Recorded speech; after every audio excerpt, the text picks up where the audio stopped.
சென்னையில் நடைபெற்ற சிறப்புமிக்க உலகத்தமிழ் மாநாட்டில் பேரறிஞர் அண்ணா அவர்கள் தலைமை உரையாற்றுகிறார்கள்.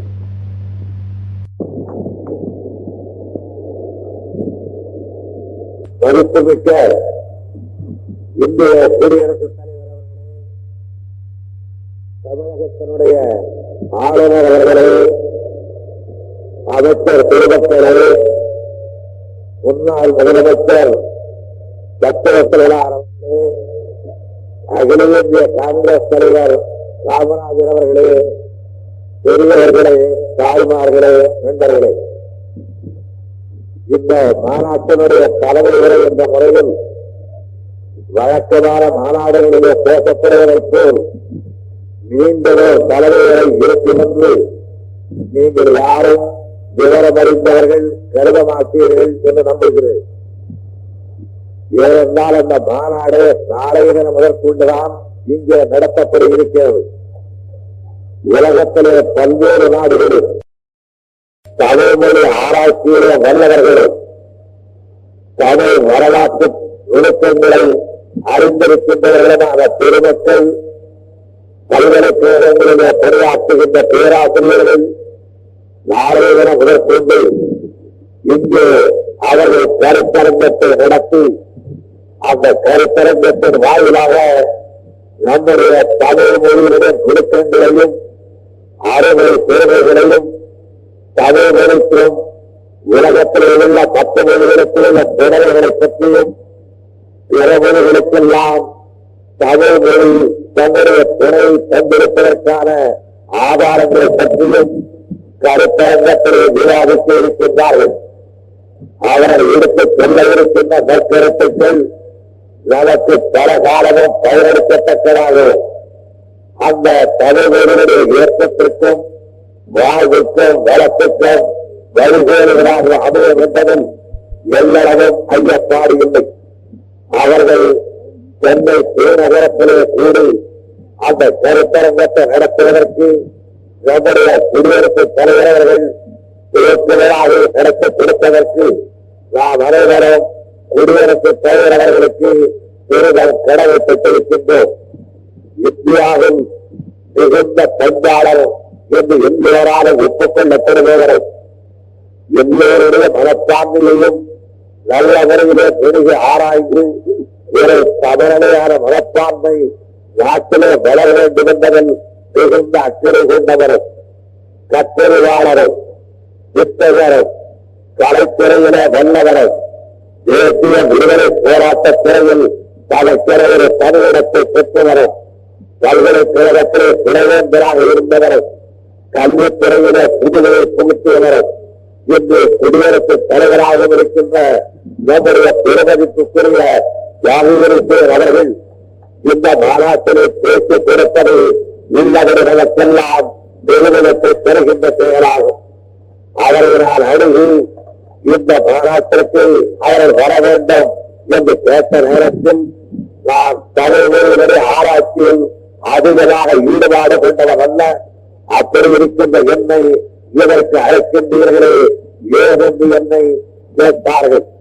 நான் அவரை 2-3 ஆண்டு காலம் சென்னையிலே ராஜ்யசபையில இருந்த நேரத்தில் அறிந்திருக்கின்ற காரணத்தை ஒட்டி அவரிடத்திலே நான் குறிப்பிட்டேன், நீங்கள் தமிழ் மொழியை அறியாமல் இருக்கலாம், ஆனால் நம்முடைய நாட்டினுடைய கலாச்சாரத்தை பற்றியும் ஒரு வல்லமையை பற்றியும் வரலாற்றை பற்றிய பிறந்த கற்றிருந்திருக்கின்ற ஒரு பெருமகன் ஆகியவர்கள் நீங்கள் இந்த மாநாட்டிற்கு வருவது எங்களுக்கெல்லாம் பெருமிதம் அளிக்கும் என்று நான் கேட்ட நேரத்தில் அவர் அதற்கு இசைவு தந்தது மட்டுமல்லாமல் ஒரு அரை மணி நேரம் எதிர்த்ததற்கு தெரியாது என்று சொன்னாரோ அந்த தமிழ் வரலாற்றை பற்றியும் எதிர்த்ததற்கு புதிய என்று சொன்னாரோ அந்த திராவிட நாகரிகத்தை பற்றியும் மிக நுணுக்கமான முறையில் என்னிடத்திலே பேசிக் கொண்டிருந்தார்கள். வல்லவரையாக இந்திய குடியரசுக்கு தொடர்ந்து 2 கற்றறிவாளர்கள் தலைவராக கிடைத்திருக்கின்றார்கள். டாக்டர் ராதாகிருஷ்ணன் அவர்கள் கல்வித்துறையிலே பெற்றவர்கள், வல்லவர்கள், கலாச்சார துறையிலே தேர்ச்சி பெற்றவர்கள். அவர் குடியரசுத் தலைவராக பணியாற்றி பிறகு நேரத்தில் அவரைப் போலவே கல்விமானாகவும் அவரைப் போலவே கட்டுரையாளராகவும் சிறந்த பண்பாடு மிக்கவராகவும் ராஜேந்திர அவர்கள் இந்திய குடியரசுத் தலைவராக அமர்ந்திருப்பது தொடர்ந்து இந்திய குடியரசு கல்வித்துறையிலேயும் கலாச்சாரத்துறையிலேயும் ஈடுபாடு கொண்டவர்களை மதிக்கின்றது, பேசுகின்றது, வாழ்த்துகின்றது, வரவேற்கின்றது என்பதனை வெளிச்சத்தை காட்டுகின்றது. டாக்டர் ஜாகேந்திர அவர்கள் இந்த மாநாட்டு சிறப்பாளராக வந்தது மட்டுமல்ல, நம்முடைய தமிழகத்து சட்டமன்றத்தில் திருவள்ளுவருடைய திருவிழா படத்தை அவர்கள் துணைத் தலைவராக இருந்த நாட்களில் இந்திய பிறந்த வைத்து தமிழகத்திற்கு பெருமை தந்திருக்கின்றார்கள். அப்படிப்பட்ட ஒரு திருமகனார் சிறப்பிருக்கின்ற இந்த மாநாடு நம்முடைய தமிழ் மொழி ஆராய்ச்சி துறையில் ஒரு நல்ல கட்டத்தை, ஒரு புதிய கட்டத்தை தருகின்றதை எல்லளவும் ஐயப்பாடு இல்லை. நாளையிடம் மேற்கொண்டு இந்த ஆராய்ச்சியில் ஈடுபட இருக்கின்ற வித்தகர்கள் நம்முடைய தமிழ் மொழி தொன்மையானது, மென்மையானது, வளமிக்கது, வலுவமிக்கது, வாழ்வு பெற்றது, மற்றவர்களை வாழச் செய்வது, வேறு பல தொழில்களுக்கெல்லாம் கூட தாயகமாக விளங்கி இருப்பது என்ற பேருந்தெல்லாம் ஆதாரத்தோடு அவர்கள் எடுத்துக்காட்ட இருக்கின்றார்கள். தமிழ் மொழியினுடைய சான்றுகள் தமிழகத்தோடு மட்டுமில்லாமல் கேரளத்திலே நாடுகள் எல்லாம் பரவியிருந்ததற்கு ஆதாரமும், அதை போலவே உலகத்திலே பல்வேறு நாடுகளிலேயும் தமிழ் கலாச்சார சின்னங்கள் இங்குவங்கமாக இருப்பதையும் ஆராய்ச்சியாளர்கள் தினம் ஓரளவுக்கு அறிந்திருக்கின்றார்கள். அதை பெருமளவுக்கு அறிதல் வேண்டும், முழுவளவுக்கு அறிதல் வேண்டும், உலக ஒப்புக்கொள்ளத்தக்க அளவுக்கு அதனை அறிதல் வேண்டும் என்ற முறையில் நம்முடைய பெண்கள் நடத்திக் கொண்டு வருகின்ற பல நாடுகளை சார்ந்தவர்கள் தமிழ் ஆராய்ச்சியாளர்கள் வைத்திருக்கின்ற ஒரு பெருமன்றத்தின் சார்பில் இந்த மாநாடு நடைபெறுகின்றது. நம்முடைய நண்பர்கள் எல்லாம் முன்னே குறிப்பிட்டபடி முதல் ஆராய்ச்சி மாநாடு மலேசிய நாட்டிலேயும், இரண்டாவது மாநாடு சென்னை திருநகரத்திலேயும் அது நடந்திருக்கின்றது. காமராஜர் அவர்கள் சொன்னபடி முதல் மாநாட்டையே கூட நாம் நடத்தி வைக்க வேண்டும் என்ற காரணத்தினாலோ அவர்கள் விட்டுக் கொண்டார்கள். நாம் இரண்டாவது மாநாட்டை தான் நடத்துகிறோம் என்று அவர்கள் குறிப்பிட்டார்கள். எப்பொழுதுமே நம்முடைய தமிழ்நாட்டில் அந்த கொஞ்சம் அக்கறையற்று இருந்தாலும் தம்பி மிகுந்த அக்கறையாக இருப்பது நம்முடைய தமிழ் பண்பாட்டுடைய வழிமுறை வந்தது. ஆகையினால் முதல் மாநாட்டை இங்கே நடத்தி வைக்க வேண்டியவர்கள் நடத்துவதற்கு சில வேளைகளிலே குந்தர்கள் ஏற்பட்டு விட்டாலும் இப்போது இரண்டாவது மாநாடு இங்கே நடக்கின்றது என்றால் அது தொடர்ச்சியை தவிர புதிது அல்ல. நம்முடைய தமிழகத்திலே இருந்து மலேசியாவிலே நடைபெற்ற மாநாட்டுக்கு முன்னாள் முதலமைச்சர் அவர்களும் அந்நாள் இதற்கு தலைவராக இருந்த நாவலர் நெடுஞ்செழியன் அவர்களும் கற்றறிவாளர் பலரும் அந்த மாநாட்டிலே கலந்து கொண்டார்கள். 20 நாடுகளுக்கு மேலாக பிரதிநிதிகளை அங்கே அழைத்து கொடுத்திருந்தார்கள்.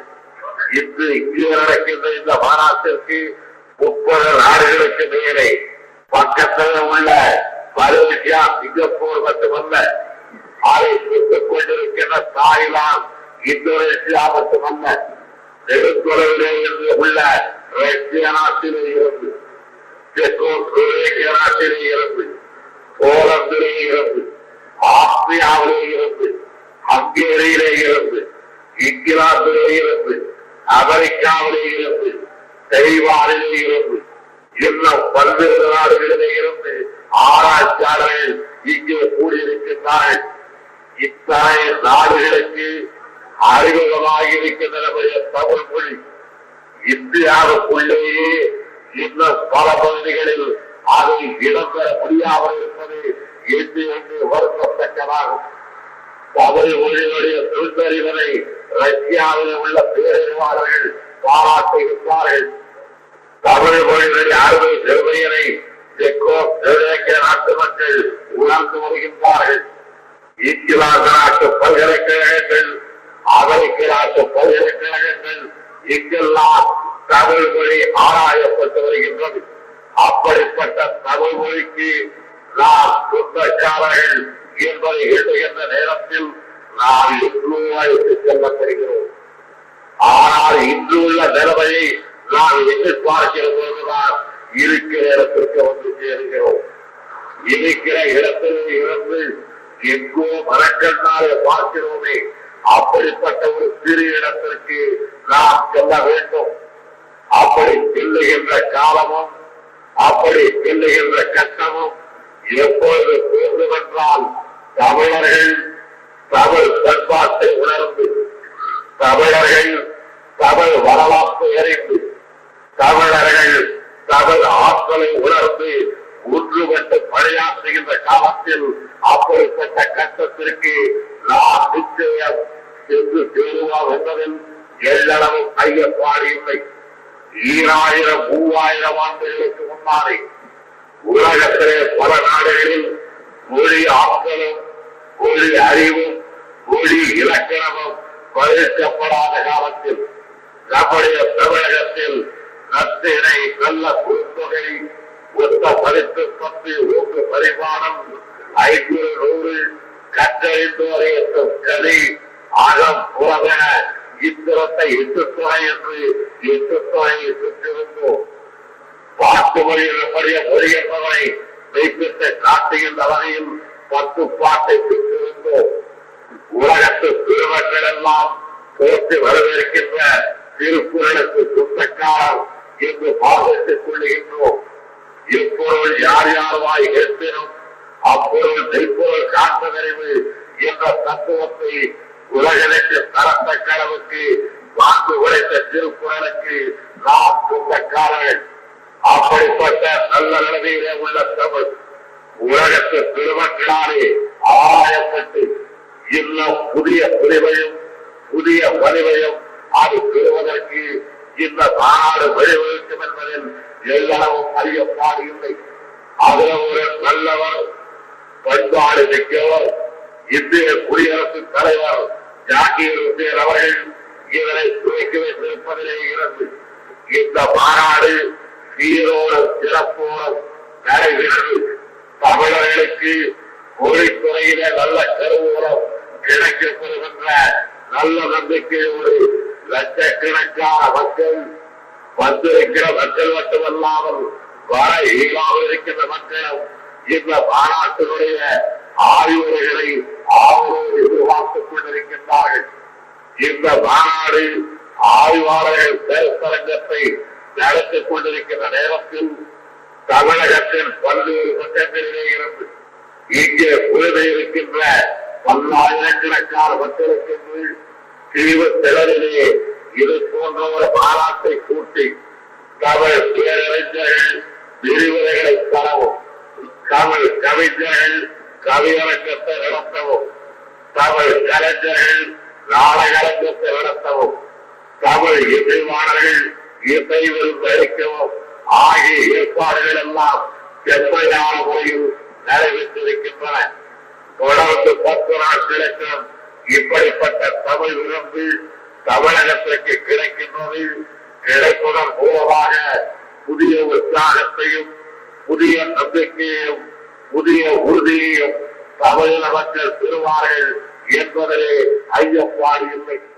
இந்த மாநாடு சிறப்புற அமைவதற்கும் அதில் குறிப்பாக இன்று காலையில நடைபெற்ற பவனி நல்ல முறையில அமைந்திருப்பதற்கும் நல்ல முறையிலே ஏற்பாடுகளை செய்த கலைத்துறையினருக்கு தம்பி கருணாநிதி வணக்கம் செலுத்தி நன்றி கூறினார் என்றாலும் நானும் அந்த கிடப்பாடுடைய என்ற முறையில் அவர்களுக்கு என்னுடைய வணக்கத்தையும் நன்றியர்களையும் தெரிவித்துக் கொள்ள விரும்புகின்றேன். நூற்றுக்கணக்கான ஆர்வமுள்ள போராளிகள் தமிழ் பற்று கொண்ட பெரியவர்கள் இந்த பாராட்டு காரியங்களில் மிக மும்முரமாக ஈடுபட்டிருக்கின்றார்கள். இந்த தமிழ் ஆராய்ச்சி கழகத்தின் தலைவராக இருந்து செயலாளர்களாக இருந்து பணியாற்றிக் கொண்டு வருகின்ற நம்முடைய உழவ நண்பர் சுப்பையா அவர்களும் நம்முடைய மற்றொரு நண்பர் தியாகராஜனார் அவர்களும் மற்றும் நம்முடைய ஒவ்வொரு குழுவுக்கும் தலைவர்களாக அமைந்திருக்கின்றவர்களும் நம்முடைய நாவலர் நெடுஞ்செழியன் அவர்களும், பொதுப்பணித்துறை அமைச்சர் அவர்களும், உள்ளாட்சித்துறை அமைச்சர் அவர்களும் மற்றும் எல்லா அமைச்சர்களும் இதில் ஈடுபாடு கொண்டிருக்கின்றார்கள். என் ஒருவருக்குத்தான் இந்த மாநாட்டிலே மிக குறைவான வேலை. எப்பொழுதுமே தலைவராக இருந்தால் அப்படித்தான் என்பதை சுட்டிக்காட்டுகின்ற முறையிலேதான் இந்த மாநாட்டிற்கு நான் தலைமை வைக்க வேண்டும் என்று அழைத்தான் என்று கருதுகின்றேன். நல்ல முறையிலே அமைக்கப்பட்டிருக்கின்ற இந்த மாநாட்டை ஒட்டி மிக சிறப்பான ஒரு கண்காட்சியை நம்முடைய மதிப்புமிக்க நண்பர் கணேசன் அவர்கள் ஏற்பாடு செய்திருக்கின்றார்கள். அது நம்முடைய பல்கலைக்கழக மண்டபத்திலே நடத்தப்பட்டு வருகின்றது. அது தமிழ் வரலாற்று சின்னங்களையும் தமிழ் பண்பாட்டு சின்னங்களையும் அங்கே காண்பதற்கான வாய்ப்புகள் ஏற்படுத்தப்பட்டிருக்கின்றன. அவைகளை எல்லாம் கண்டும் மாநாட்டில் எடுத்துக் கொள்ளப்பட இருக்கின்ற நாளைய முதற்கொண்டு எடுத்துச் சொல்லப்பட இருக்கின்ற நற்கருத்துக்களை கேட்டும் தமிழர்கள் புதிய வலிவையும் புதிய பொலிவையும் அவர்கள் பெறுவார்கள் என்ற பெரு நம்பிக்கையோடு நீங்கள் இந்த விழாவிலே கலந்து கொள்வது நம்முடைய வாழ்வுக்கு ஒரு நல்ல பேச்சலை பெற்றுக் கொள்வதற்கு எடுத்துக் கொள்ளுகின்ற நல்ல வயற்கு என்ற முறையில் இந்த மாநாட்டிலே கலந்து கொள்ள வந்திருக்கின்ற பல்லாயிரக்கணக்கான உங்களை காணுகின்ற வாய்ப்பு, நீங்கள் எல்லாம் தமிழ் முழக்கம் செய்வதை கேட்கின்ற வாய்ப்பு, எல்லோரும் தமிழ் உணர்வோடு இருப்பதை காணுகின்ற வாய்ப்பும் கிடைக்க பெற்றதில் நான் மிகுந்த மகிழ்ச்சி அடைகின்றேன். என்னுடைய தலைமை உரை என்பது உங்களுக்கு வணக்கம் செலுத்துவதும் வந்திருப்பவர்களுக்கு வரவேற்பளிப்பதும் தமிழ் மொழியை வாழ்த்துவதும் தான் என்னுடைய தலைமை உரை என்பதனை நான் துவக்கத்திலேயே குறிப்பிட்டேன். நாம் அடைந்திருக்கின்ற இந்த அகமகிழ்ச்சி மற்றவர்கள் கருதுவதைப் போல தவறான வழியிலே பயன்படுத்தப்படாமல் தமிழ் மொழியினுடைய பலத்திற்காகவும் வலிவுக்காகவும் தமிழருடைய நல்வாழ்வுக்காகவும் அது பயன்படுத்தப்படும் என்பதை உறுதியாக நான் தெரிவித்துக் கொள்ள விரும்புகிறேன். அப்படிப்பட்ட தமிழ் ஆராய்ச்சி துறையில் வல்லவர்களும் வல்லவர்களும் கூடி நடத்துகின்ற இந்த மாநாட்டை திறந்து வைத்த டாக்டர் ஜாகீர் ஹுசேன் அவர்களுக்கு மறுபடியும் நன்றி கலந்த வணக்கத்தை நான் தெரிவித்துக் கொள்ளுகின்றேன். லங்கை நாட்டிலிருந்து வந்திருக்கும் அமைச்சர் திருச்செல்வம் அவர்களும், ஐக்கிய நாடுகள் அவையிலிருந்து வந்திருக்கின்ற டாக்டர் ஆதிசேஷையா அவர்களும் தங்களுடைய வாழ்த்துறையின் மூலம் தமிழர்களுக்கு ஏற்பட்டிருக்கின்ற நெருங்கிய தோழமையை எடுத்துக் காட்டினார்கள். இதற்கு பலரை வெளியிடுவதில் நம்முடைய உள்ளாட்சித்துறை தலைவர் அமைச்சர் குத்துசாமி அவர்கள் மிகுந்த அக்கறையோடு இதிலே வெற்றி கண்டிருக்கின்றார்கள். அந்த பலரை நம்முடைய கவர்னர் சர்தார் உஜ்ஜல் சிங் அவர்கள் அதை வெளியிட்டிருக்கின்றார்கள். அவர்கள் தமிழ் மொழியில பயிற்சி பெறுவதற்கு அவர்தான் இந்த முன்வரவில்லையே தவிர அவருடைய துறவியார் சர்தாரணி அவர்கள் இந்த ஒரு வருடத்தில் நம்முடைய தமிழ்நாட்டில் தமிழிலேயே பேசுவதாக என்னிடத்திலே வாக்களித்திருக்கின்றார்கள். அவர்கள் தமிழிலேயே பேச ஆரம்பித்த பிறகு சர்தாரணி தமிழிலே பேசினால் சர்தார் தமிழ் கற்றுக்கொண்டால்தான் சர்தாரிடத்தில் பேச முடியும் என்ற முறையில் அவரும் தமிழ் செய்வார்கள் என்பதிலே நான் மிகுந்த நம்பிக்கை கொண்டவராக இருக்கின்றேன். தமிழகமே விழாக்கோல பூண்டிருக்கின்ற இந்த நல்ல நாடு தமிழகத்தை நோக்கி தமிழ் ஆராய்ச்சியாளர்கள் உலகத்தில் 8 திக்கிலே இருந்தும் இங்கு வந்திருக்கின்ற இந்த நேரத்தில் தமிழ் பண்பாட்டை நான் ஒரு வார்த்தையில் சொல்வது பொருத்தம் என்று கருதுகின்றேன். உலகத்தில் எந்த கோடியில் உள்ளவர்களையும் நாங்கள் தோழர்களாக கருதுகிறோம். உலகத்தில் எந்த பக்கத்திலே இருந்து வருபவர்களையும் நாங்கள் வாழ்த்து வரவேற்கின்றோம். உலகத்தில் எந்த மொழிகளையும் நாங்கள் மதிக்க தயங்குவதில்லை. உலகத்தில் அறிவை எந்த கோடியில் இருந்தாலும் அதை எடுத்துக்கொண்டு வருவது தமிழர்கள் யாருக்கும் பின்வாங்கியவரல்ல. ஆனால் தமிழர்கள் தமக்கென்று உள்ளதை ஒரு காலம் எனக்கு சம்மதிக்க மாட்டார்கள். ஏனென்றால் அவர்களிடத்தில் உள்ளது ஆளுமையானது என்பதனை அவர்கள் அல்ல, உலகத்தில் பல பக்கத்தில் வந்திருக்கின்ற ஆய்வாளர்கள் தெரிவிக்கின்றார்கள்.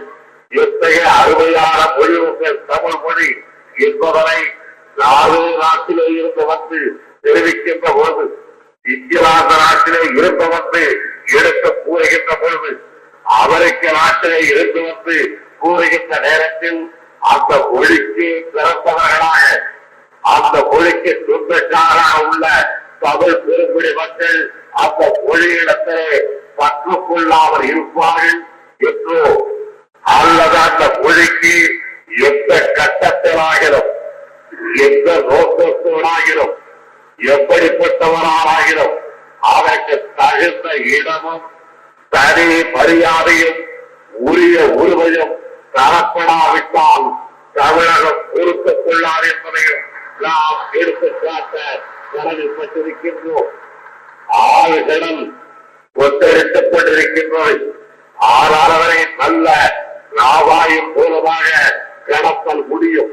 அதை போல் தமிழர்களை அழைத்து சென்றால் அகில உலகத்தில் உள்ளவர்களுக்கும் அவர்கள் தோழர்களாக இருப்பார்கள். அதைத்தான் யாரும் ஊரே யாவரும் கேளீர் என்று 2000 ஆண்டுகளுக்கு முன்னால் தமிழ் பெருமகன் தான் எடுத்து சொன்னார். 1967 ஆண்டிலேயும் எல்லா நாடுகளையும் ஒன்றுபட செய்வதற்காக அமெரிக்காவில் ஐக்கிய நாடுகள் சங்கத்தில் பல நாட்டு கொடிகளை பட்டொலி வீச பறக்க விட்டாலும் அங்கே பேசிவிட்டு வெளியே வருகின்ற பொழுது எந்த நாட்டின் பேரில் எந்த நாடு என்று படையெடுக்கும் என்ற பேச்சு பேசிக் கொண்டிருக்கும் இன்றைய உலகத்திற்கு 2000 ஆண்டுகளுக்கு முன்னாலே யாதோ ஊரை யாவரும் தேடி என்று எடுத்து சொன்ன தமிழன் எவ்வளவு பெருந்தன்மையை, எவ்வளவு சிறந்த அரசியல் பண்பாட்டை பெற்றிருந்தார் என்பதனை எண்ணி எண்ணி நெஞ்சம் விரும்புகிறது. யாரும் ஊரே யாவரும் கேளி என்ற அடிக்கு மறுத்தாடி தீயும் நன்றும் பிறர் தர வாராம். மற்றவராலே நமக்கு தீங்கு வராது, மற்றவராலே நமக்கு நல்லதும் வராது. நல்லது வர வேண்டும் என்றாலும் நம்மாலேதான் வர வேண்டும், கெட்டது வர வேண்டும் என்றாலும் நம்மாலேதான் வர வேண்டும் என்று 2000 ஆண்டுகளுக்கு முன்னாலே நமக்கு எடுத்து சொல்லப்பட்டிருக்கின்றது. ஆகையினால் தீது வருமோ என்ற ஐயப்பாடு யாருக்காக இருந்தால் தீதும் நன்றும் பிறர் தரவாரா. நாம் தான் அந்த தீமை வருவே தவிர நாம் வேண்டாம் என்றால் தமிழரை தீது தீர்ந்தால் அதை போலவே நல்லது இப்போது கொடுத்தவனுக்கு வராது. நாவேதான் நல்லதை தேடிக்கொள்ள வேண்டும் என்று 2000 ஆண்டுகளுக்கு முன்னாலே தமிழர்களுக்கு நன்றி அளிக்கப்பட்டிருக்கின்றது. அப்படிப்பட்ட தமிழர்கள் தங்களுடைய மொழியை பற்றி ஆராய்ச்சி கருத்தரங்கத்திலே நடத்தப்படுகிறது என்பதை அறிந்து தமிழகத்தின் மூல கொடுக்கிறே இருந்தெல்லாம் வந்திருக்கின்றார்கள். எல்லாம் சென்னை நகரம் வாழ்த்தி கிடைக்க இருக்கின்ற கருத்துக்கள் ஏற்கனவே நமக்கு இருக்கின்ற மொழி ஆர்வத்தை பன்மடங்கு அதிகமானதாக்கி நம்முடைய மொழியினுடைய பலத்தை மற்றவர்களும் அறிந்து இப்படிப்பட்ட பலமுள்ள இந்த தமிழ் மொழி அல்லவா எங்களுக்கு மொழியாக இருக்க வேண்டும். எங்களுக்கு மட்டுமல்ல, உங்களுக்கு எங்களுக்கு சேர்த்து இதல்லவா மொழியாக இருக்க வேண்டும். இதல்லவா இணைப்பு மொழி, இதல்லவா புதுமொழி, இதல்லவா ஆட்சி மொழி என்று சொல்லத்தக்க ஒரு காலம் வர வேண்டும். அந்த காலம் வரும் என்பதில் நான் மிகுந்த நம்பிக்கை கொண்டிருக்கின்றேன். ஆனால் அந்த நம்பிக்கை அந்த காலம் அவசர நடையினாலே வராது, ஆத்திர உணர்ச்சியினாலே வராது. பொறுத்திருந்து எப்படி தூண்டலை போடுகின்றவன் மீன் அதை கொத்தவருகிற வரையில் ஒருமையோடு காத்திருப்பான். அதை போல் நம்மை நோக்கி அந்த கட்டம் வருகின்ற வரையில் காத்திருக்க பழகிக் கொள்ள வேண்டும். அதனையும் தமிழ் அறிஞர்கள் தமிழ் வரையிலேயும் தமிழ் நெறியிலேயும் நன்றாக சொல்லி இருக்கின்றார்கள். காலமறிந்து செய்தல் வேண்டும், இடமறிந்து செய்தல் வேண்டும், வாயறிந்து செய்தல் வேண்டும், பொருளறிந்து செய்தல் வேண்டும் என்று வள்ளுவர் பெருந்தகை சொன்னது எல்லாவற்றுக்கும் சேர்த்து. ஆகையினால் அப்படிப்பட்ட தந்தையை வென்றிருக்கின்ற நம்முடைய மொழியான தமிழ் மொழி உரிய ஏற்றத்தை பெறுகின்ற சிறந்த நம்பிக்கையை நான் பெற்றிருப்பதைப் போலவே இங்கே குழுமை இருக்கின்ற லட்சக்கணக்கான மக்களும் பெற்று நம்முடைய மொழிக்கு நல்ல ஏற்றத்தை உண்டாக்கி கொடுத்து இதனை மற்றவர்களும் அருகே வந்து அறிந்து கொள்ள வேண்டும் என்ற ஆழத்தை பெற்று இதனை அரியாசனத்தில் அமர்த்தக்கூடியவர் நன்னாளை எதிர்நோக்கி இந்த நாளில் நாம் உறுதி கொள்வோமாக. அந்த உறுதியை பெற்றுத்தர வந்திருக்கின்ற கருத்தரங்குக்கு இத்தகையவர்களுக்கு நான் வாழ்த்து கூறி வரவேற்கின்றேன். அவர்கள் எடுத்துக் கொள்ளுகின்ற சீரிய முயற்சி தமிழகத்திற்கும் தமிழறிந்த எல்லா இடத்திற்கும் பெரிதும் பயன்படும் என்ற நம்பிக்கையை தெரிவித்து இந்த மாநாட்டினை துவக்கி வைக்க வந்திருக்கின்ற குடியரசுத் தலைவருக்கு மறுபடியும் நன்றிகளின் வணக்கத்தை கூறி இதுதான் என்னுடைய தலைமை உரை என்பதை தெரிவித்து விடைபெறுகின்றேன். வணக்கம்.